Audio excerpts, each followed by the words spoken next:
Ladies and gentlemen, right now.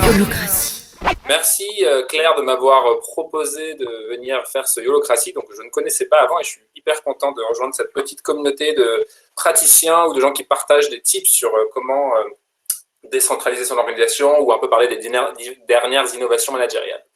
Donc moi vraiment le thème c'est comment prendre des décisions et résoudre les conflits sans chef et confiné.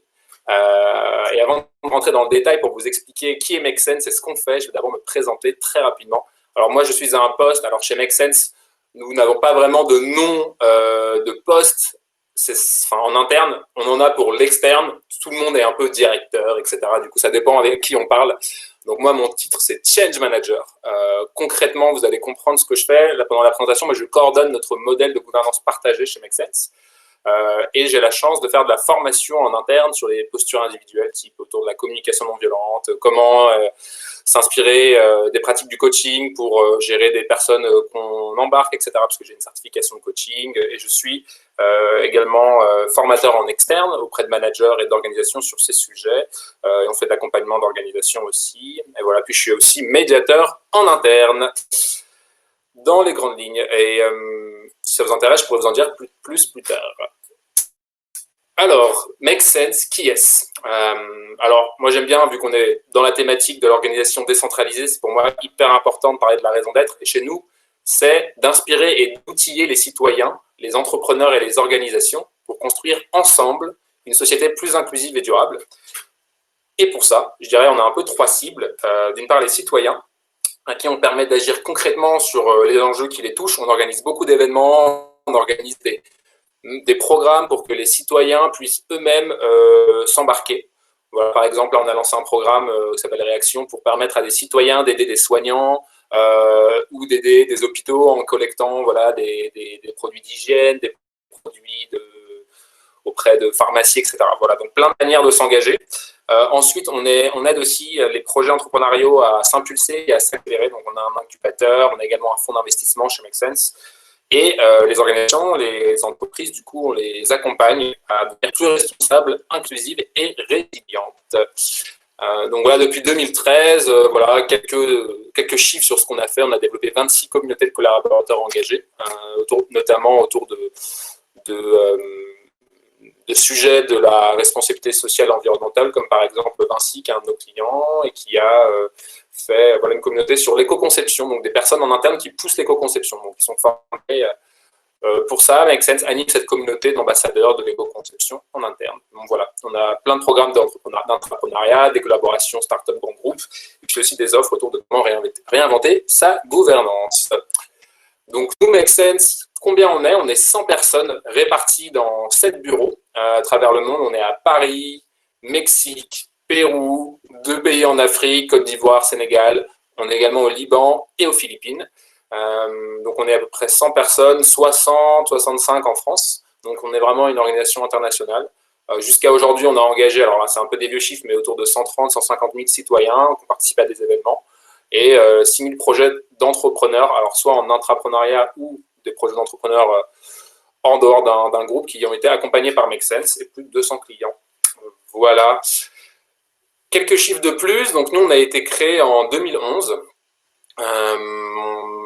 Alors la MES, je dirais qu'on a 7 structures juridiques, notamment une association qui était là à l'origine. Donc c'est pour ça que nous, en interne, on parle de budget, on ne parle pas forcément de chiffre d'affaires.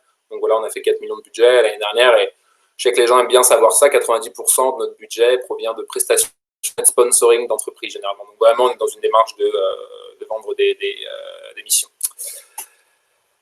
Bon, voilà pour cette petite intro sur qui je suis, ce qu'est Make Sense. Et maintenant, on va rentrer directement dans le détail de notre modèle d'organisation, ce pourquoi vous êtes venus.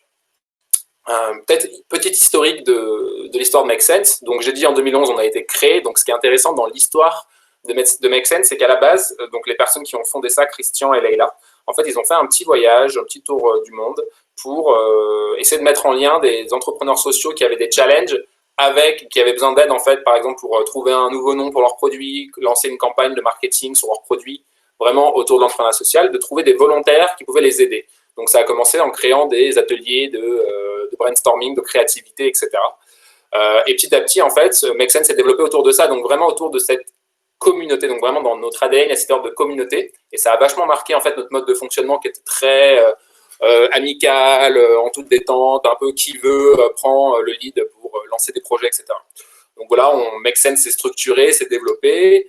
Je dirais qu'à peu près en 2016, il y a eu les premiers tests de pratique d'autogouvernance, donc à l'échelle de différentes équipes. Certaines équipes ont testé par exemple la sollicitation d'avis, j'en parlerai après. Une autre équipe a testé l'autodétermination des salaires, etc., etc. Néanmoins, et on avait un board de bénévoles qui était composé de 20 bénévoles qu'on sollicitait pour des décisions stratégiques. Et voilà, on s'est rendu compte à cette période-là, à peu près, qu'on avait un peu du mal à prioriser des décisions qui impactaient l'ensemble de l'organisation. Donc, dur de prioriser et de prendre des décisions un peu à l'échelle de l'orga, et ça crée des conflits, des tensions, etc. Donc, en 2017, il y a une équipe projet qui s'est dit, ça suffit, nous voulons changer ça. Et voilà, ils sont pas mal inspirés, ils avaient lu le bouquin de Frédéric Laloux, Reinventing Organizations, ils ont aussi été inspirés par pas mal de gens qu'ils ont rencontrés, donc Frédéric Laloux, voilà, Alexandre Gérard de Chronoflex, maintenant que c'est le groupe s'appelle Groupe Innovon. Et également, on a été accompagné par Olivier Pastor, qui est fondateur de l'Université du Nou, par exemple, pour accompagner cette équipe projet à designer un nouveau modèle de gouvernance décentralisé.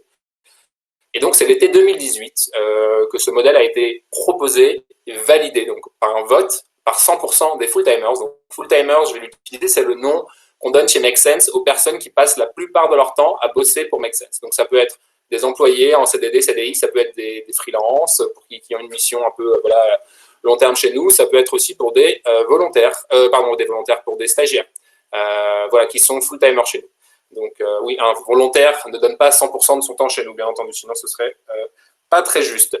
Et donc là, en 2019, on s'est rendu compte quand même que toutes les décisions clés ont été prises par sollicitation d'avis chez nous. Donc je reviendrai un peu dessus. Et là, en 2020, on se dit que notre modèle de gouvernance, il tourne assez bien, et c'est donc ça que je vais vous présenter maintenant.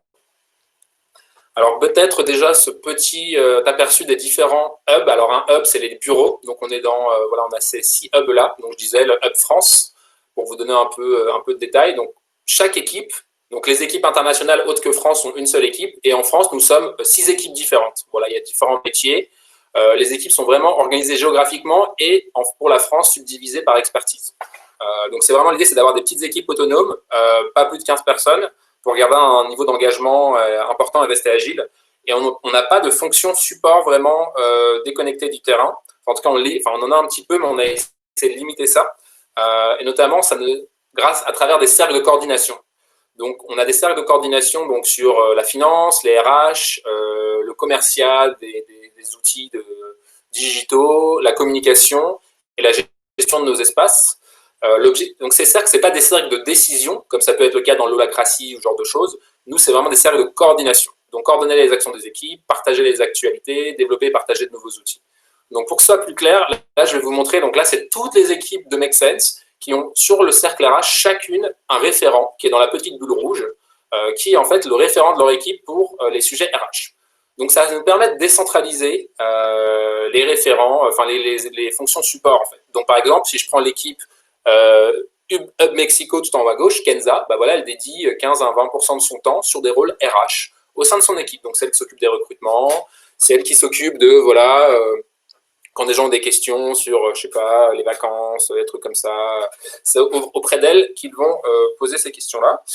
Et bien sûr, on a un grand cercle, enfin on appelle ça des haricots ou des beans, c'est la marque de Make Sense, donc la grande beans en bas à droite, rouge.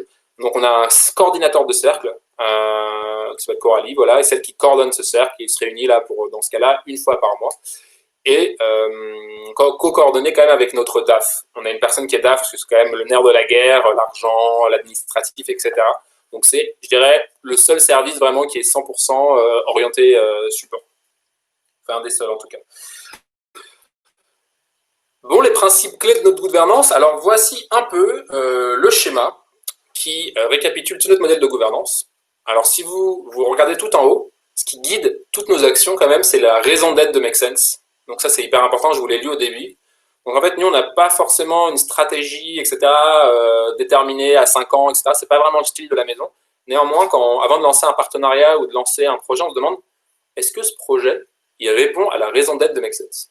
Et en fait, là-dessus, il y a beaucoup d'échanges, de discussions, c'est ce qu'on appelle dans le jargon de la démocratie citoyenne, la démocratie délibérative. en fait, en parlant les uns les autres, on arrive à un peu façonner ce qu'est notre organisation. Et c'est ça qui nous rend fort et super agile, en fait.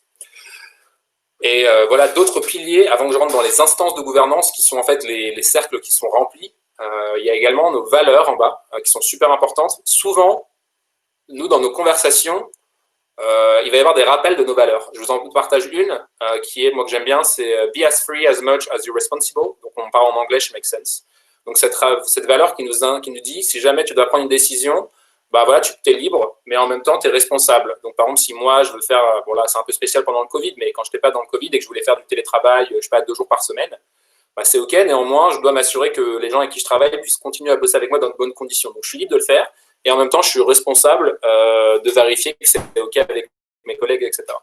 Donc dès qu'il y a des comportements qui vont pas, bah, en fait, c'est l'occasion de rappeler nos valeurs et de toujours d'être dans cette discussion, ce débat sur c'est quoi vraiment nos valeurs. Donc c'est des choses qui évoluent au fur et à mesure du temps. Et là, vous allez voir, je vais vous présenter plein de process, plein d'instances de gouvernance, etc. Mais néanmoins, le truc hyper important, c'est d'avoir la confiance qui règne entre nous tous.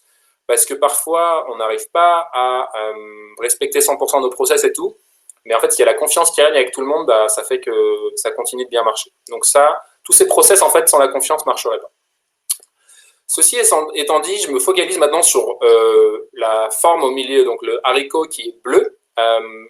Les 2 process d'autogouvernance chez nous, self-management, appelez ça comme vous voulez, chez nous, c'est la sollicitation d'avis. Ce qui fait que chez Make Sense, préparez-vous, attention, n'importe qui peut prendre n'importe quelle décision sur n'importe quel sujet à partir du moment où il respecte le processus suivant. Solliciter l'avis des personnes qui sont impactées par les conséquences potentielles de sa décision. Solliciter l'avis des personnes qui ont plus d'expérience que lui ou qui sont expertes sur le sujet de sa décision. Donc une personne, chez nous, quand elle veut prendre une décision, elle peut le faire, néanmoins, elle doit solliciter l'avis de ces gens-là. Je vais revenir un peu après sur le détail sur comment ça marche concrètement. Et bien entendu, bah, si jamais des gens ne sont pas d'accord avec des décisions, etc., eh bien, il est possible on a des processus de résolution de conflits. Donc je ferai un focus après dessus, plus spécifique. Donc ça, ce sont nos 2 mécanismes d'autogouvernance qui font que sans chef, chez Make Sense, nous arrivons à prendre des décisions et à fonctionner. Parce qu'en fait, chez nous, personne n'a vraiment le pouvoir sur quelqu'un d'autre, puisqu'il n'y a pas de position de manager ou de position de voilà, CEO, etc., qui est incarnée ou qui est vécue de manière réelle dans l'organisation. Et donc, ça fait que n'importe qui a le même pouvoir de décision que n'importe quoi, que n'importe qui d'autre. Alors, bien sûr, quand ça fait 5 ans qu'on est dans l'orga et quand ça fait 3 semaines, du fait de notre historique, de notre influence, des relations qu'on a avec les autres, notre pouvoir effectif de décision n'est pas le même, bien évidemment. Alors, je vais vous parler maintenant de la waterline. Donc, c'est ce que vous voyez en dessous. Donc, c'est un comité qui est composé de 5 personnes. Et c'est un comité de sages, en quelque sorte, qui peut s'autosaisir quand il voit qu'une décision va mettre en danger l'organisation. Par exemple, la waterline, donc c'est-à-dire la ligne de flottaison, il faut imaginer que c'est un bateau, un peu ce dessin, pour éviter de couler. Par exemple, cette waterline, elle s'est saisie 5 fois depuis 2 ans, notamment, par exemple, pour est-ce qu'on associait le nom Make Sense au fonds d'investissement qu'on a créé l'année dernière. C'était une vraie question. C'est la waterline qui a tranché, par exemple. Associer notre marque à quelque chose qui est voilà, dans le monde un peu plus capitaliste, etc. Est-ce que ça ne met pas en danger notre marque? Donc, c'est eux, par exemple, qui ont tranché. Et ils ont pris d'autres décisions. Et donc, ces personnes-là ont été élues à travers une élection sans candidat. Alors, je ne sais pas si vous êtes familier avec ce processus. Donc, qu'est-ce que c'est? C'est une élection où personne ne se présente, tout simplement. C'est une élection où, après qu'il y ait du coup un groupe de personnes qui lance l'élection et qui détermine c'est quoi les critères, à moins que ces critères soient co-construits par le collectif, c'est quoi les critères que nous recherchons chez les personnes que nous allons essayer d'avoir dans ce comité. Nous lançons une phase de proposition, enfin des personnes vont proposer des noms d'autres personnes. Donc moi, Xavier, je propose par exemple ma collègue, voilà, Coralie, avec telle autre personne, je pense qu'il serait super bien à la waterline. Donc voilà, les gens proposent des noms, il y a plusieurs tours, les gens partagent leurs ressentis, etc. Puis après, il y a quelqu'un qui fait une proposition. Et là, il y a la possibilité d'émettre des objections. Donc, c'est-à-dire que si j'émets une objection, ça veut dire que je pense que cette décision risque de mettre en danger l'organisation, risque de me mettre en danger moi. Et quand il y a une objection, bah, après, il y a des tours d'objection, de levée d'objection, etc. Donc, c'est un processus d'intelligence collective. Et c'est comme ça que sont élus les membres de cette waterline pour des durées de 2 ans.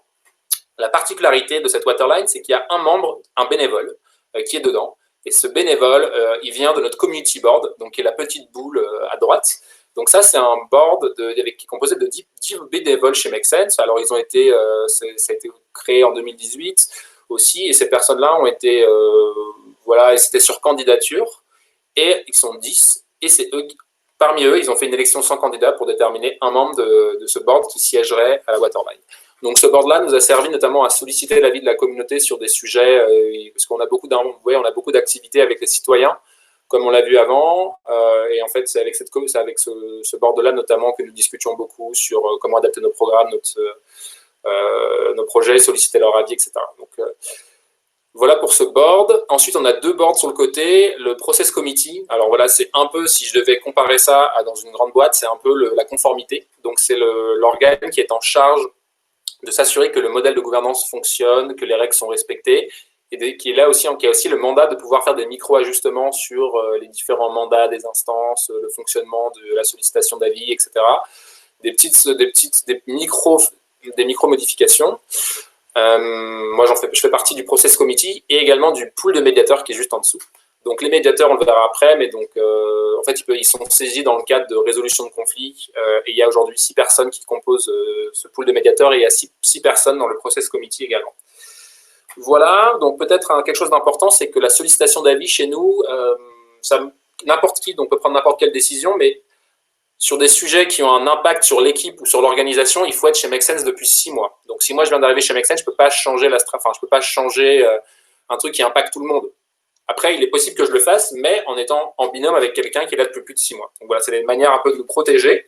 Néanmoins, toutes les décisions chez nous se prennent en sollicitation d'avis, en fait. Même si je veux acheter un crayon, je caricature, je suis censé demander l'avis, je sais pas, de mes collègues, notamment pour mutualiser, faire des achats mutualisés. Donc c'est vraiment utilisé comme un outil d'intelligence collective. Donc voilà, ces processus-là nous permettent vraiment de décentraliser le pouvoir. Et tout ça ne peut fonctionner vraiment que quand les gens vraiment ils se connaissent bien. Donc on verra un petit peu, je parlerai de l'accompagnement sur la formation aux postures et tout ça. C'est assez important parce qu'on peut parler de 50 000 process, mais en fait si les gens n'incarnent pas certaines choses, certains comportements, certaines valeurs, mais en fait ça ne marche pas tout ça. J'y reviendrai plus tard. En attendant, les étapes de la sollicitation d'avis, comment ça marche? Donc le porteur de la décision décide quelle personne il sollicite. Donc il peut solliciter l'avis des personnes via Slack. Donc nous on utilise beaucoup le logiciel de messagerie interne Slack en créant une chaîne là, dédiée par exemple.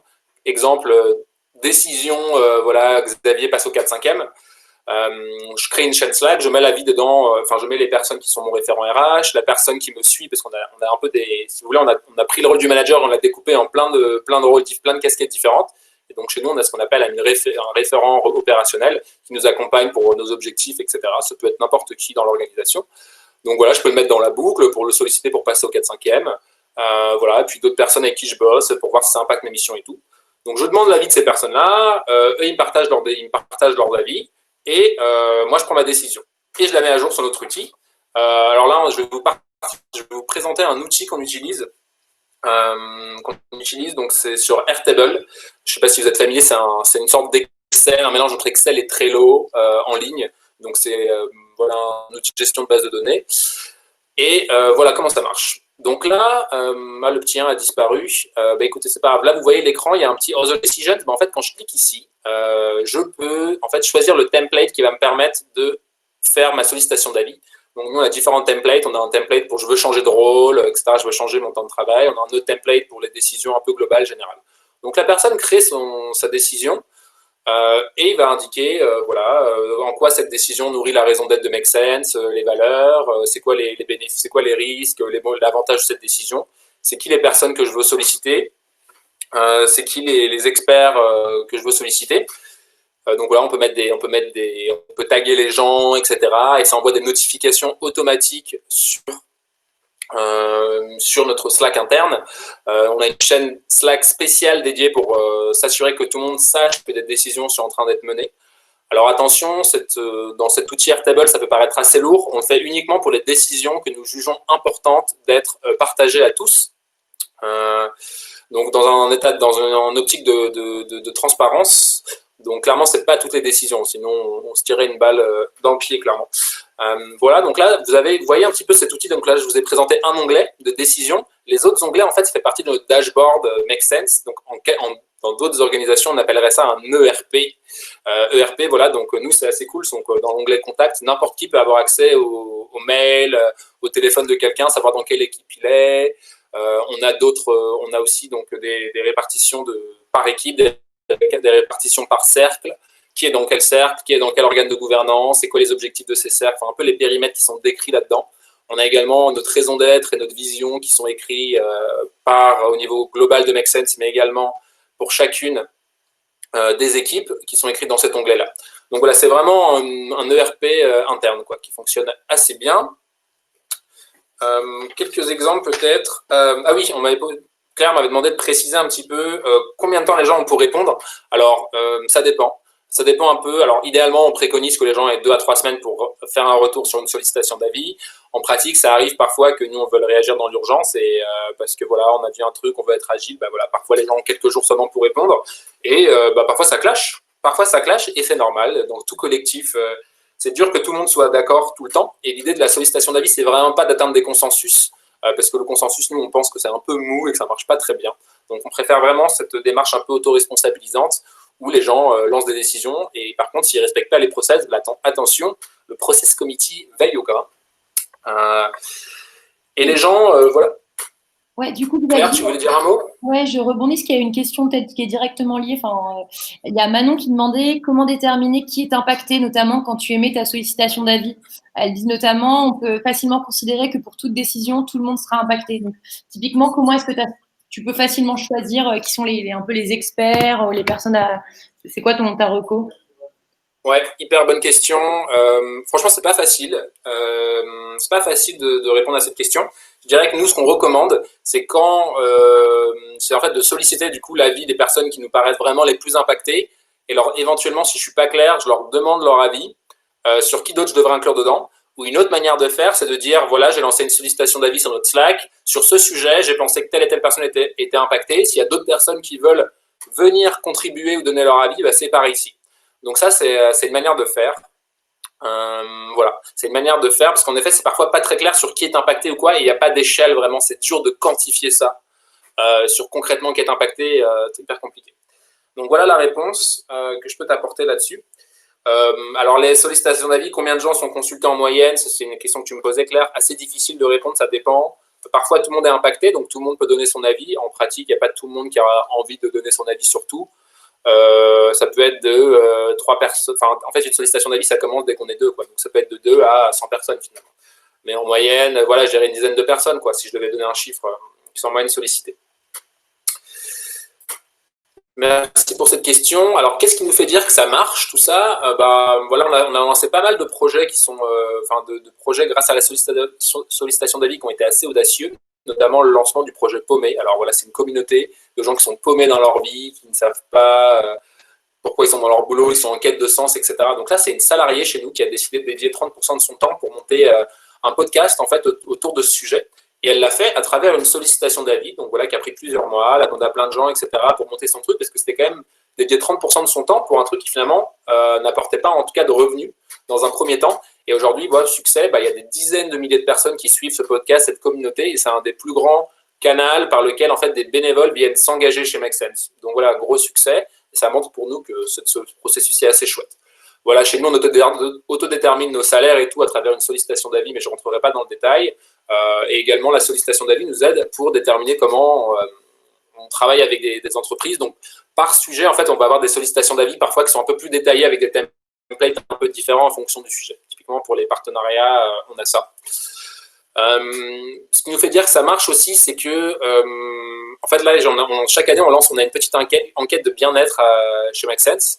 Et là, il y a les chiffres de 2019 versus ceux de 2018. Donc, à la question, le processus de décision chez Make Sense, c'est clair pour moi.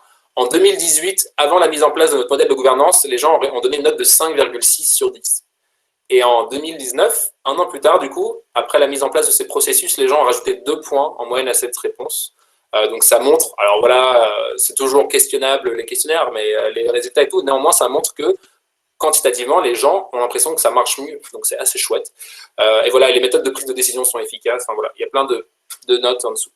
Il y a quand même une question qu'on se pose souvent, c'est vrai que chez nous, il y a des gens qui ont plus d'influence dans l'organisation parce qu'ils sont là depuis plus longtemps. Et c'est eux qui, historiquement, prenaient plus de décisions structurantes, etc. Alors, depuis de janvier 2020, on a un KPI sur la capacité des employés à prendre des décisions structurantes qui ne sont pas, du coup, ces leaders historiques. Donc voilà, et depuis le début de l'année, là, il y a eu 5 décisions un peu structurantes qui impactent plusieurs équipes qui ont été, on a 3 décisions structurantes qui ont été prises depuis le début de l'année. Et le but, ça serait d'arriver à 5 voilà, d'ici la fin de l'année. Donc c'est un KPI qu'on suit parce que le but, c'est pas que le pouvoir soit concentré dans les mains de quelques personnes de manière informelle, mais bien que ce soit décentralisé. Là, je voulais vous poser en fait les 3 types de décisions qu'on utilise chez Make Sense. Donc la sollicitation d'avis qui est au cœur de tous nos modes de décision. Donc c'est le mode de décision de base pour tout, n'importe quelle décision. Pas besoin de tout mettre sur Airtable, comme j'ai dit, seulement certaines. Ensuite, il y a des gestions par consentement. Alors, la gestion par consentement, c'est une décision où il n'y a pas d'objection. Donc pareil, c'est pas le but, c'est pas que tout le monde soit d'accord, mais plutôt que personne ne soit pas d'accord. Voilà, en gros, c'est ça la gestion par consentement, c'est comme l'élection sans candidat. C'est quand il n'y a pas d'objection à une proposition, elle est adoptée. Donc c'est une dynamique un peu différente, et ça, on l'utilise pour les décisions qui impactent les situations personnelles des employés. Donc les situations RH, type on a voulu changer notre modèle de détermination des salaires, c'est passé par une gestion par consentement. Voilà, il y a la Waterline aussi, du coup le Conseil des sages, eux ils prennent leurs décisions par gestion par consentement aussi. Voilà. Et enfin, on fait des élections sans candidat. Pour notre Waterline, on a un comité de rémunération également. Donc voilà, différentes méthodes. Donc je dirais que 95-98% des décisions sont prises avec la numéro 1, sollicitation d'avis. Le processus de résolution de conflits, comment ça marche? Alors chez nous, il y a des conflits aussi. Alors le pool de médiateurs, pour vous donner quelques chiffres, je dirais que depuis 2 ans, moi j'y suis, 1 an et demi depuis que j'y suis, je sais pas, il y a des gens qui tous les 2 mois viennent nous voir pour nous dire écoute, voilà, je suis un peu en tension avec cette personne, j'aimerais bien lui parler, est-ce que tu pourrais m'aider à lui faire un feedback? Parce que chez nous, chez Make Sense, en fait, l'étape numéro 1, c'est vraiment d'aller, quand je sens qu'il y a une tension ou un truc qui ne va pas, c'est d'abord d'aller en parler à la personne pour lui demander des clarifications ou lui faire un feedback. Donc les gens chez nous sont formés au feedback, c'est intégré dans l'embarquement, l'onboarding, voilà. Et c'est toujours l'étape numéro 1. Parfois, les gens ne sont pas très à l'aise de le faire, donc nous, on est là pour les accompagner à le faire. Donc parfois, les gens vont nous amener leur feedback, on va les relire ensemble, on va les pousser, etc. Si jamais, après avoir fait ce feedback, la situation ne change pas ou se détériore, là, on passe dans une étape de résolution de conflit. Et n'importe lequel des parties qui est en conflit, ou même le pool of mediators peut s'auto-saisir ou être saisi par quelqu'un qui n'est pas vraiment dans le conflit, mais qui est partie prenante. Ça peut être le référent RH ou une autre personne qui a vu que 2 personnes ne se parlent plus, par exemple. Eh bien, cette personne peut nous solliciter pour que nous facilitions une médiation du conflit. Et jusqu'à aujourd'hui, voilà, on a fait à peu près on a pris en charge 5 conflits de cette manière-là, le pool of mediators. Les médiateurs, on a été formés, alors on n'est clairement pas des médiateurs professionnels, on n'a pas cette prétention. On a été initié à ça, voilà, avec une petite formation d'une demi-journée. On aimerait bien se muscler un peu plus là-dessus, parce qu'on sent parfois qu'on est un peu démuni, et ou externaliser parfois des médiateurs externes. Donc là, on est un peu en réflexion là-dessus. Et si jamais, par contre, le conflit n'aboutissait pas de manière satisfaisante pour les 2 parties, eh bien, il y a une étape 3. C'est l'intervention dans le conflit de la Waterline. Voilà, donc elle peut s'auto-saisir, par exemple, si elle juge que c'est important, ou nous, on peut la saisir si on juge que le conflit n'avance pas suffisamment le pool de médiateurs. Voilà, par exemple, là, pour vous donner un exemple de conflit, il peut y avoir des conflits sur les valeurs. Quelqu'un qui, selon nous, ne respecte pas les valeurs de Make Sense, donc des comportements, etc. Quelqu'un qui, en gros, ne respecte pas les engagements qu'il a pris, sinon au niveau de ses rôles, etc. Et puis ici, il peut y avoir des conflits sur l'organisation. Donc, je ne suis pas d'accord avec certains designs ou certains processus. Là, pour vous donner un exemple, quelqu'un a proposé un processus de redéfinition de notre vision moyen terme. Donc, voilà notre vision à 3 ans. La personne n'a pas été d'accord. Une personne n'a pas été d'accord, du coup, elle est rentrée en conflit avec cette définition de la vision. Et ces personnes-là se sont retrouvées, du coup, ils ont fait une étape 1, ils se sont parlé directement, etc. Et aujourd'hui, c'est en cours. Donc, on a formalisé un process toujours dans une optique de décentralisation du pouvoir et de la résolution des conflits pour que les gens puissent se débrouiller par eux-mêmes. Parce que c'est quand même ça le but, que les gens soient autonomes et que, voilà, en fait, c'est important que les gens sentent la difficulté que c'est de résoudre des conflits et tout ça. Question? Peut-être, ouais, il y en a eu, si, il y en a eu plein. On va revenir après sur le sujet de la prise de décision. Juste pour rester dans le sujet de la résolution de conflit, il y a eu une question, c'est est-ce que la Waterline, elle peut s'auto-saisir, par exemple, dans un cas de conflit un peu latent qu'elle peut constater? Oui, elle peut s'autosaisir. Carrément. Aujourd'hui, c'est pas arrivé qu'elle s'autosaisisse sur un cas de conflit, parce que le pool de médiateurs se saisit, et puis en fait, on se parle tous. Enfin, il y a une atmosphère assez familiale, amicale chez nous, donc quand il y a quelqu'un, enfin, un conflit latent, enfin, majorité des gens sont au courant, même si on est 100. Voilà, on le sent, on le sait. Donc généralement, le pool de médiateurs, on est quand même assez proactif pour ça, donc on le fait.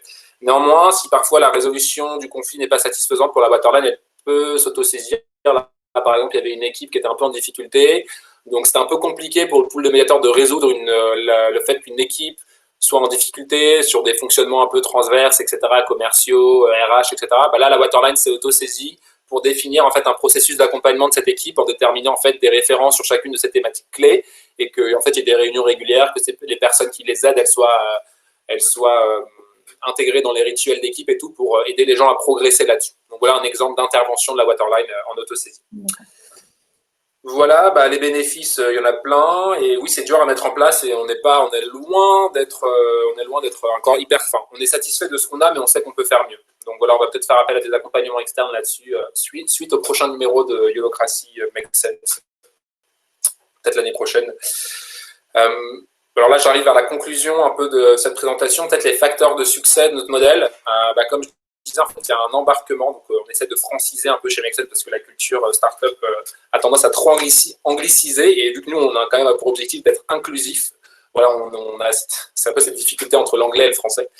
Donc dès que quelqu'un arrive chez Make Sense, à peu près tous les 3 mois, il y a un embarquement de 2 jours complets. Donc toutes les personnes passent par 2 jours complets d'embarquement. Il y a pas mal de formations en posture, des infos de base sur Make Sense, etc.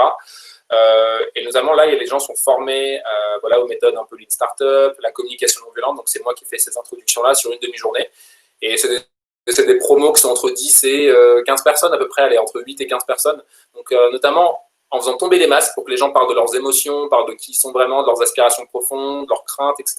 Il y a vraiment un espace qui est ouvert chez Make Sense dès l'embarquement pour se montrer tel qu'on est et en fait être accepté tel que l'on est, puisque nous, on croit vraiment que c'est en étant soi-même chez Make Sense qu'on peut réussir à faire grandir l'organisation. Si on joue à un petit jeu et à se cacher derrière un masque, et ben en fait, ça ne marche pas vraiment, on a remarqué. Donc c'est vraiment la culture chez nous. Voilà, on forme les gens au feedback et tout ça. Et comment on maintient ça dans le temps? Eh bien, il y a les process de résolution de conflits, il y a nos valeurs que les gens rabâchent dans les discussions quand on voit que quelqu'un est un peu border. On fait pas mal de tours de météo aussi en début de réunion quand on a envie de le faire. Donc vraiment, moi j'aime bien sortir du salut, ça va? Ouais, ça va. Super. Mais en fait, cette question, elle a pour moi zéro intérêt. Parce que en fait, j'ai appris zéro information. Par contre, si je fais un tour de météo pour demander alors comment on se sent, là on prend 5 minutes, chacun parle de comment il se sent, ça permet de comprendre, ah ouais, cette personne-là, elle a eu un truc difficile, peut-être je ne vais pas trop lui rentrer dedans pendant la réunion, je vais essayer d'y aller plus mollo, afin de mieux travailler ensemble. Donc en fait, en étant en lien avec ses émotions, ça permet finalement de mieux comprendre les besoins des uns et des autres, et d'essayer de travailler dans de bonnes conditions, dans la joie et de manière plus efficace. Donc c'est vraiment ça que nous défendons chez Make Sense. Et pour conclure sur le modèle d'organisation de Make Sense, je voulais vous partager un petit cas d'actualité sur la gestion du Covid, de la crise du Covid, comment on a fait. En gros, nous, comme beaucoup, quand il y a eu l'annonce par notre président sur ce qui allait se passer, il y a eu un peu un branle-bas de combat. Alors nous, on avait déjà l'habitude du télétravail. Néanmoins, il y a eu cette décision qui a été prise avec plusieurs personnes du cercle RH qui sont sollicitées, qui sont coordonnées pour qu'on passe à 100% de télétravail. Et en bonus, l'idée, c'était d'accompagner ça avec des actions concrètes pour que les gens puissent travailler dans des bonnes conditions, parce que chez nous, il y a des gens qui sont dans des petits apparts à 2, des studios, donc un doit travailler dans la salle de bain, l'autre dans un salon. Comment on fait pour aider ces gens-là aussi, qui sont dans des conditions pas évidentes? Bien voilà, par exemple, on a fait plein de newsletters, une par jour pendant les 10 premiers jours. Là, par exemple, c'est moi qui expliquais que je suis assez sensible aux conditions d'ergonomie pour bien travailler derrière un ordi. Comment travailler dans des bonnes conditions sans se faire mal au dos, etc. Chez soi. Donc voilà, il y a plein de petits conseils. Il y a d'autres conseils sur comment ne pas tomber un peu en déprime, en angoisse pendant le confinement avec toutes les news anxiogènes qui tombaient, etc., etc. Et on a pris une autre décision qui était peut-être un peu plus, qui peut être considérée comme difficile. Donc chaque année, nous, on se verse des primes à peu près en mars par rapport aux résultats de l'année précédente. En 2019, on a fait une super bonne année. Donc là, on était censé se verser des primes au mois de mars. Et en fait, collectivement, donc par une sollicitation d'avis par une gestion par consentement menée par une personne du cercle RH et notre DAF, Là, il y a eu la proposition, cette proposition a été co-construite avec les différentes personnes chez nous, les référents RH et d'autres qui voulaient rentrer dedans, de geler les primes. Donc, nous avons gelé les primes qui nous étaient dues sur l'année 2019, les salariés, et c'est une décision qui a été, voilà, ça s'est fait en asynchrone. Donc, la décision a été postée en ligne. Voilà, sur Slack en disant voilà la proposition, la co-construite comme ci, comme ça. On vous laisse 5 jours pour objecter. Et en fait, des gens ont posé des questions de clarification et tout, mais finalement, il n'y a pas eu d'objection et tout le monde, on est parti sur ça, gel des primes chez Make Sense. Donc, pas de versement de primes. Du coup, Xavier, je me permets de rebondir parce qu'il y a eu une question tout à l'heure un peu sur dans cette veine-là de Mathieu sur en cas de crise économique, alors c'est un peu osé, vous baissez tous les salaires, vous licenciez qui, vous vous endettez. Enfin, en gros, si jamais vous avez ce cas de figure, un peu à l'aune de ce que vous avez dû vivre et proposer le gel des salaires, à ton avis, comment vous feriez? Ouais, alors déjà, la baisse des salaires est interdite en France, petit rappel réglementaire. Donc, quand même, l'idée chez Make Sense, c'est que toutes les décisions soient en accord avec la réglementation. Alors, en effet, ça a été mentionné. Alors, je ne vous ai pas présenté là, mais en effet, on a eu la partie de comment on passe en activité partielle chez Make Sense, parce qu'on a été vachement impacté par le Covid. On fait de la formation et de l'événementiel, de la facilitation. Donc, clairement, tout a été annulé. On a fait quelques trucs en ligne, mais on n'était pas beaucoup de perspectives de rentrée d'argent. Donc, ce qu'on a fait, c'est qu'il y a eu une sollicitation d'avis qui a été menée encore par 2 personnes sur comment on faisait pour finalement réduire collectivement notre temps de travail. Il y a eu la proposition de réduire le temps de travail de manière significative. Néanmoins, vu qu'il y avait un budget d'aide par l'État, etc., on a décidé de se mettre entre 30 et 100% d'activité partielle chez les gens chez Make Sense en fonction de leurs activités. Et donc là, ça montre que ça s'est fait par un processus de sollicitation d'avis. Donc 2 personnes ont porté ça. Elles ont proposé un processus pour y arriver en disant dans telle équipe, c'est les référents RH qui organisent des réunions, sollicitent les avis des gens. Après, nous, on récolte tous les avis. Ils ont fait une présentation, ils ont présenté la synthèse de tout ce qu'ils ont reçu et ont fait une proposition. Et les gens ont réagi en disant ouais, moi, ça me va, ça me va pas, blablabla. Et après, du coup, la proposition a été entérinée.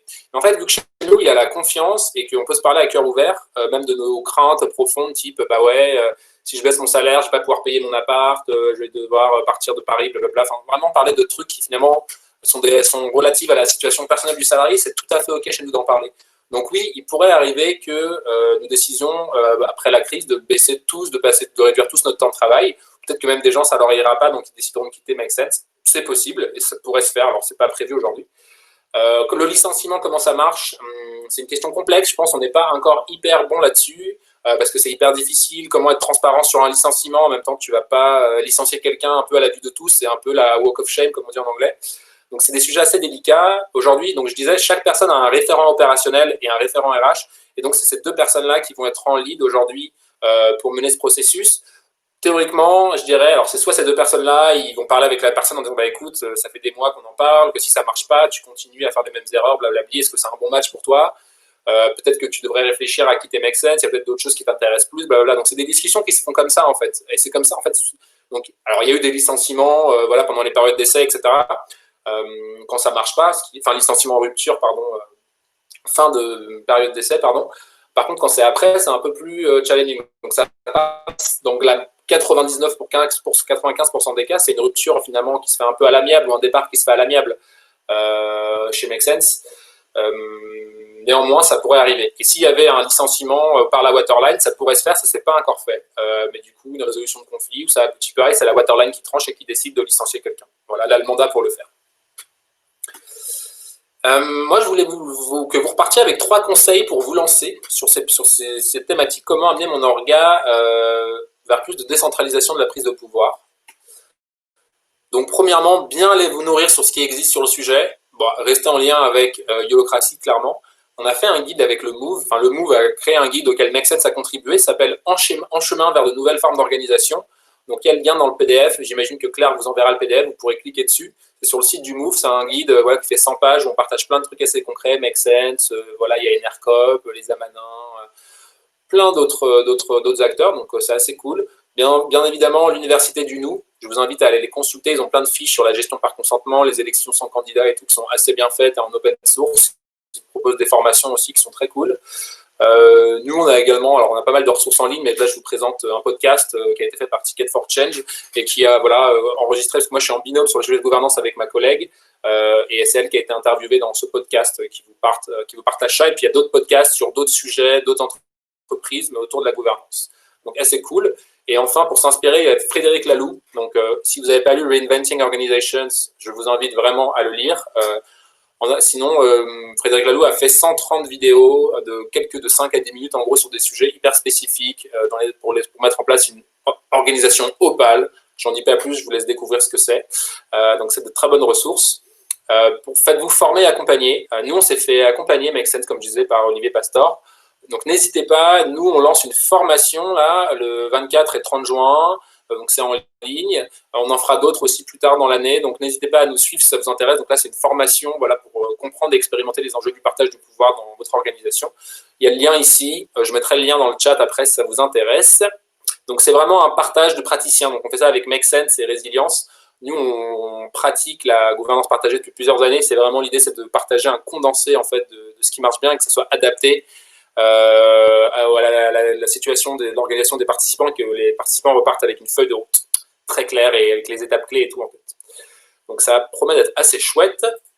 Et enfin, c'est hyper important de prototyper en interne, commencer par un sujet simple mais important. Par exemple, le séminaire d'équipe où on veut mettre en place la sollicitation d'avis. Je dis n'importe quoi. La cuisine, souvent, c'est un sujet de difficulté. La gestion des cuisines partagées. Voilà, c'est peut-être l'occasion de prototyper sur ça, sur la co-construction peut-être du séminaire d'équipe, pas que ce ne soit pas les CEO qui s'en occupent, mais que ce soit quelqu'un d'autre, et que voilà, ils soient dans une démarche d'inclusivité. Donc voilà, je vous laisse réfléchir, c'est à vous de penser à ça. Nous, on a fait des pilotes dans différentes équipes et on a un peu pris le meilleur de tout ça avant de faire un modèle plus global. On n'a pas direct posé un truc sur papier comme ça. Voilà. Et une fois que ça marche dans une équipe, plusieurs équipes, on le met en place dans toute l'organisation. Voilà, donc une petite slide avec mon mail, xavier.martin@makesense.org. N'hésitez pas si vous avez des questions ou autres, voilà, je ferai de mon mieux pour y répondre et pour vous partager tout ça. Christophe demandait le process cognitif, c'était notamment sur le sujet de la prise de décision, sur les process de prise de décision, on voit que vous avez un certain nombre de process, de règles. Concrètement, est-ce qu'il y a des sanctions prévues par le process cognitif en cas d'infraction au process? Très intéressant ce monde de la punition. Moi, je crois pas à la motivation par la punition. Aujourd'hui, c'est un peu à l'opposé de la démarche qu'on essaie d'inculquer chez nous. Donc c'est ce que je disais, c'est que tous ces processus sont très bien, ils sont très beaux, mais si tout le monde chez nous est en fait en mode punition, justement, ça va pas marcher. Pourquoi? Parce qu'en fait, punition, ça veut dire quoi? Ça veut dire qu'en fait, mon objectif, c'est finalement de dire à l'autre que ce qu'il a fait, c'est pas bien. Alors que dans cette approche de la communication non violente qu'on essaie vraiment de propager chez nous, c'est d'essayer de comprendre surtout qu'est-ce qui fait que l'autre agit de cette manière-là et surtout que l'autre prenne conscience que qu'est-ce que ça nous a fait à nous. Et du coup, moi, j'essaie de sortir un peu de ces schémas de bien ou mal. Néanmoins, nous avons bien évidemment déterminé un cadre qu'on a co-construit sur les valeurs, etc. Alors, c'est pas toujours hyper strict et c'est jamais blanc et noir finalement sur qu'est-ce qui est fait, qu'est-ce qui est bien fait ou pas. Donc, ça se passe souvent dans la discussion et l'éclaircissement. Alors, si quelqu'un ne respecte pas nos processus, que les gens lui ont parlé, ils ont fait une étape 1, il y a une résolution de conflit, étape 2, mais que ça ne marche pas, eh bien, il y a la waterline qui intervient en étape 3 et qui peut potentiellement le licencier. Donc, je dirais que ça serait ça la punition ultime. Après, voilà, quand quelqu'un te parle et dit écoute, là hier ce que tu as fait, ça m'a fait vraiment beaucoup de peine, ça m'a rendu très très fâché pour telle et telle raison, et que la personne le reconnaît, et généralement elle va probablement s'excuser et reconnaître ce qui s'est passé, et si ce n'est pas le cas, ça donne l'opportunité de clarifier ça. Nous on dit que le conflit c'est un cadeau chez Make Sense. Enfin moi je dis ça en tout cas, que le conflit c'est un cadeau chez Make Sense. Donc vraiment, ne pas en avoir peur. Voilà pour la réponse. Est-ce qu'il ne faut pas forcément voter à gauche pour accepter ce modèle d'organisation? Alors, moi, j'essaie justement chez Make Sense de sortir de un peu de ces jugements de pour qui ça marche, etc. Néanmoins, je dois concéder que aujourd'hui, on se rend compte que ce processus marche pour des gens qui sont hyper à l'aise avec les outils digitaux, qui sont hyper à l'aise sur le fait d'être hyper autonomes, etc. Donc oui, on n'a pas un modèle aujourd'hui, je pense, qui permet d'intégrer des personnes en insertion, par exemple. Voilà. Et c'est aujourd'hui, peut-être qu'un jour ça viendra, mais aujourd'hui on n'est pas prêt pour ça. Et chaque culture est spécifique à un groupe d'individus qui la composent. Et il n'y a pas une culture qui marche plus que les autres. Ça dépend en fait des gens qui la composent. Voilà la réponse que je peux vous apporter. Est-ce que tu penses qu'il y a un nombre limite de collaborateurs jusqu'où tu peux pousser ce type d'organisation? Parce qu'aujourd'hui, vous êtes 100, vous êtes dans plusieurs zones. Est-ce que tu vois, ça peut s'appliquer à des très grosses organisations? Est-ce que c'est adapté aussi à certains secteurs d'organisation? Du coup, tu penses que c'est un modèle. Ouais, excellente question. Alors, plusieurs réponses à ça. Alors, aujourd'hui, on est dans l'ère du numérique. Alors, si on n'était pas dans l'ère du numérique et qu'on était dans un monde où on se parle, voilà, en interaction dans la vraie vie, je dirais que ce modèle pourrait fonctionner jusqu'à 100, 150 personnes. Il y a des exemples de communautés. Alors, je ne sais pas si vous êtes familier avec les communautés mormones, je ne sais pas comment on dit, ou des trucs comme ça. En gros, il y a des règles dans certaines communautés comme ça. En fait, dès qu'ils sont plus de 100, ils se séparent en deux. Bah voilà, moi je pense, on n'est pas encore à ce stade des 100. Là, je dirais les articles sur le sujet disent entre 100 et 150 personnes, donc potentiellement ça pourrait être le cas qu'on se divise. Néanmoins, vu qu'on est dans l'ère du numérique et qu'on peut faire plein de choses en asynchrone, il y a plusieurs exemples d'organisations de plusieurs milliers de personnes qui fonctionnent à la sollicitation d'avis. Je vous invite à aller regarder chez Buurtzorg, donc c'est une organisation qui en fait fait de l'aide aux personnes à domicile avec des soignants. C'est une organisation néerlandaise. Il y a plusieurs inspirations en France de ces modèles-là. Eux, ils sont, je sais pas, ils sont 8000, 9000, et bien ils fonctionnent à la sollicitation d'avis. Alors, ils sont dans des équipes ultra autonomes sur le terrain à 15, mais le CEO, parfois, il fait des décisions ultra transverses en sollicitation d'avis. Il poste un gros truc sur leur blog interne, il prend les commentaires de tout le monde, et à la fin, il regarde ce que ça sort et il balance sa décision. La sollicitation d'avis, c'est pas le consensus, hein. Tout le monde n'est pas hyper content à la fin, il y a toujours des gens pas contents, et c'est OK. C'est OK de vivre avec le désaccord et en fait une possibilité, et c'est OK. Voilà, puis un autre exemple de boîte, AES, c'est une boîte qui était dans l'énergie. Alors, ils ont fait de la sollicitation d'avis, c'était dans international, je crois qu'ils étaient 9 à 10 000 aussi. Alors, ils ont arrêté parce qu'il y a eu un changement de direction qui est redevenu un modèle plus traditionnel du capitalisme et du contrôle. Donc, je crois qu'ils ont arrêté de la sollicitation d'avis. Mais bon, nous, on évoluera s'il y a besoin. Hein. De toute façon, c'est comme ça que Make Sense fonctionne. On a un laboratoire d'innovation managériale et organisationnelle. Donc, je suis assez convaincu qu'on arrivera à s'organiser. Lors d'un consentement, comment tu définis le time-out pour un consentement? Parce que tu disais 2-3 semaines, mais est-ce que ça peut être plus s'il manque juste une personne ou s'il y a une personne qui ne répond pas? Ouais, alors, plusieurs réponses. Alors, je dirais théoriquement, dans la manière dont ça a été fait, la gestion par consentement et les élections sans candidat, tel que ça a été proposé par l'Université du Nou dans leurs fiches, outils, etc., sur leur site, généralement, à la base, c'est des outils à faire en présentiel. Mais nous, on est sans faire une gestion par consentement sur un sujet. Nous, ça pourrait prendre plusieurs semaines si on était en présentiel. Donc voilà, donc nous, on le fait en asynchrone. Donc on sait un peu, je dirais, un hack de certains process de gestion par consentement. Donc nous, il y a des limites. Voilà, si des gens... alors il y a deux trucs, parce que là, si les gens réagissent pas dans les temps, tant pis pour eux. Voilà, ça c'est la réponse réelle, je dirais. Et je dirais 2-3 semaines, c'est bien si les gens ont le temps de réagir sur 2-3 semaines. Sur le sujet du Covid, tout le monde était au taquet sur ces Slack et tout, et on savait que les gens allaient répondre. Donc voilà, il y a des moments un peu de crise où les gens en fait se mobilisent et se priorisent, et ça peut être rappelé par les référents, etc., dans des différentes channels jusqu'à ce que les personnes voient. Mais parfois, quand les gens contribuent pas, voilà, hein, c'est qu'ils n'avaient pas le temps, pas l'envie, pas l'énergie, et voilà, c'était pas leur moment. D'accord. Alors, autre question, c'est quoi selon toi les plus gros problèmes auxquels vous faites face quand vous voit que ça marche bien, il y a énormément ça génère pas mal d'innovation et pas mal de frugalité, mais c'est quoi les principaux problèmes que tu observes pour autant et sur lesquels vous essayez de vous attaquer aujourd'hui? Ouais, plusieurs. Je dirais que chez nous, on est assez potes. Donc voilà, comment tu rentres en conflit avec tes potes, comment tu instaures en fait, des moments de discussion formalisés où tu vas finalement te parler de choses assez sérieuses et qui pourraient, en tout cas, quand tu commences ça, te dire ça va impacter la relation interpersonnelle que j'ai avec ces gens-là. Donc je dirais que ça, c'est un premier challenge. Comment rendre le conflit un peu politiquement correct chez nous. Donc voilà, c'est un sujet. D'autres sujets, c'est que la sollicitation d'avis, c'est quand même un processus qui demande beaucoup de responsabilisation individuelle. Donc, comment tu accompagnes des gens qui manquent de confiance en eux, de manque d'estime en eux, pour porter des décisions qui impactent tout le collectif? Voilà. Question philosophique, est-ce que n'importe qui est censé prendre une décision qui impacte tout le collectif? Point d'interrogation. Je n'ai pas la réponse. Néanmoins, on a envie de se donner les moyens pour faire ça. Et je dirais que nous, notre modèle de gouvernance aujourd'hui est quand même assez complexe et réservé à des gens qui ont certaines compétences. Du coup, c'est pas méga inclusif aujourd'hui, je pense. Voilà. Donc, on se questionne un peu comment rendre ça plus inclusif, comment mieux solliciter les gens qui composent notre communauté.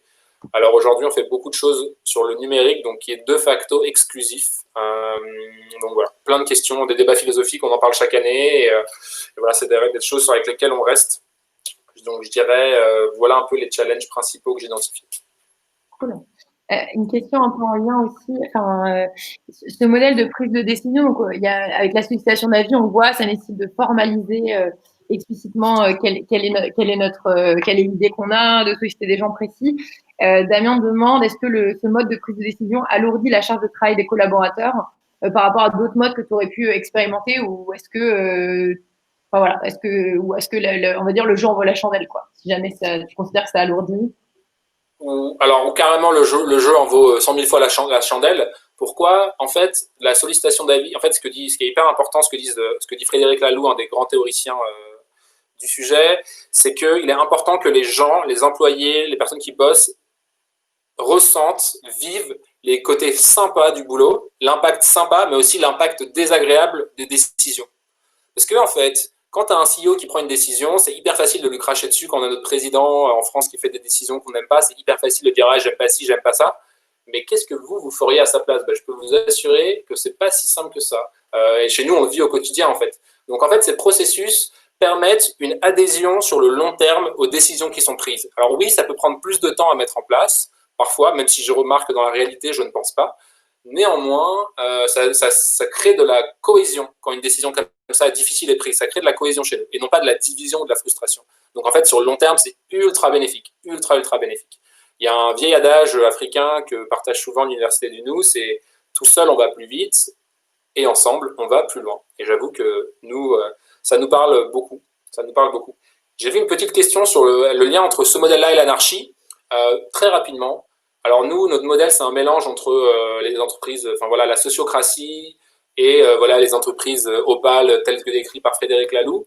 Alors la sociocratie, c'est un peu, je dirais, alors je suis pas un expert, alors s'il y a des experts ici, je suis désolé, mais l'anarchie, c'est quand même assez lié avec la sociocratie. Je pense que l'anarchie est assez mal connue, notamment sur qu'est-ce que ça veut dire, etc. Il y a pas mal de côtés un peu négatifs. Alors finalement, c'est des processus aussi de décision avec comment décentraliser la prise de décision au plus près du terrain, c'est quoi les cercles de coordination, tout. Donc c'est vachement lié à la sociocratie. Je vous invite, pour ceux que ça intéresse, à lire plus sur le sujet. Peut-être encore deux dernières questions. Il y avait une question d'Aurélien alors qui fait le lien avec un peu tes facteurs clés pour pouvoir que chacun puisse un peu essayer de mettre en place si le modèle l'a intéressé. C'est selon toi, c'est quoi, qui décide finalement de diffuser et de cette pratique, ces process dans l'organisation finalement, et une fois que tu as prototypé sur un petit sujet, ce serait quoi la bonne manière de faire pour que ça puisse fonctionner? Alors la question se pose dans une organisation autre que Make Sense, c'est ça? Bah oui. Ok. Donc comment faire? C'est une question ça pour consultants en transformation organisationnelle. Il y en a sûrement dans la salle.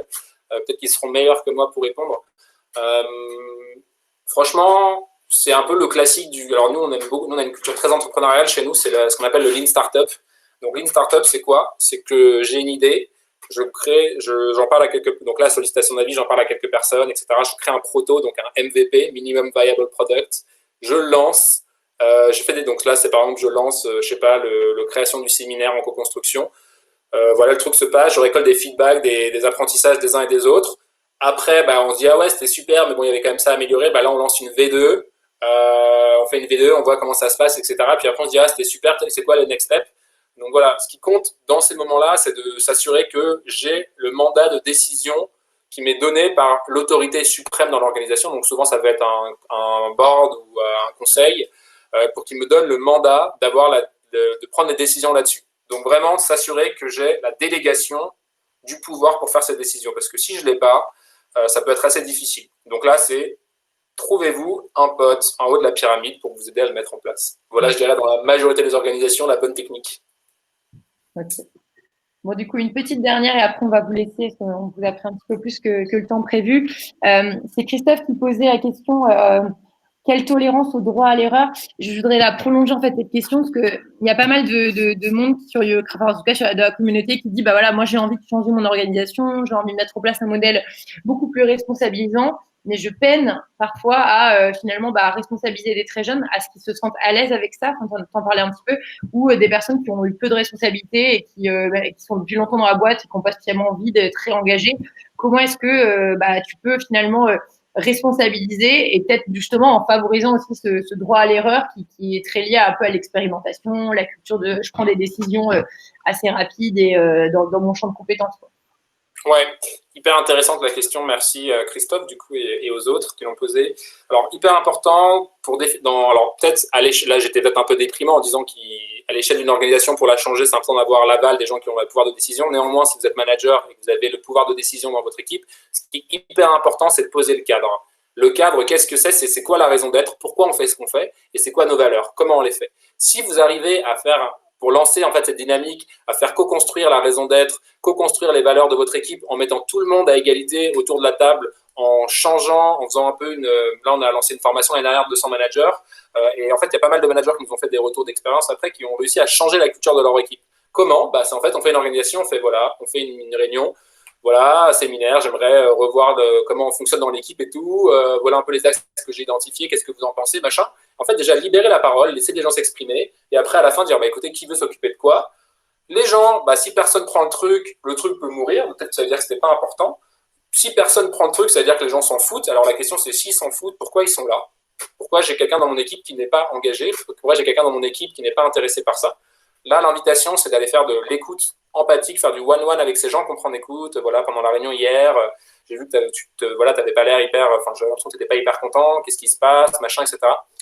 Donc ça, c'est une bonne technique, c'est vraiment d'aller faire du one-one avec les gens aussi pour essayer de comprendre qu'est-ce qui les anime, qu'est-ce qui les motive, et peut-être essayer de faire un peu de meilleur design de rôle pour que les rôles qu'ils ont correspondent mieux à leurs envies. Voilà, parce que c'est quand même ça l'idée d'une entreprise agile, c'est que chacun mettra à contribution ses forces, ses talents pour avoir une organisation qui est façonnée par rapport aux individus qui la composent, et non pas que les individus soient au service de l'organisation, mais bien que ce soit un équilibre qui soit juste entre les deux. Donc voilà, c'est des grandes paroles. Néanmoins, si vous avez des cas concrets et tout, ça peut être intéressant de partager là-dessus.